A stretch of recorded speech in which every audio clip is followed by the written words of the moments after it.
Hi friends, ನಮಸ್ತೆ. Welcome to my YouTube channel. ನಾನು ನಿಮ್ಮ ಮೇಘ ಹರ್ಷ.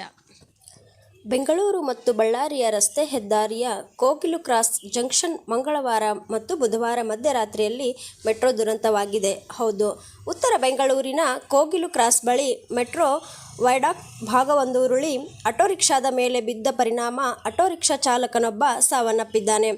ಯಲಹಂಕ ಸಂಚಾರ ಪೊಲೀಸರ ಪ್ರಾಥಮಿಕ ವರದಿಗಳ ಪ್ರಕಾರ 18 ಚಕ್ರಗಳ ಟ್ರಕ್ ಮೆಟ್ರೋ ಗಿರ್ಡರ್ ಅನ್ನು ಹೊತ್ತೊಯ್ಯುತ್ತಿತ್ತು. ಇದು ಮೆಟ್ರೋ ಕಂಬಗಳ ಮೇಲೆ ರೈಲ್ವೆ ಮಾರ್ಗಗಳನ್ನು ಸಾಗಿಸಲು ವಿನ್ಯಾಸಗೊಳಿಸಲಾದ ಕಾಂಕ್ರೀಟ್ ರಚನೆಯಾಗಿದೆ.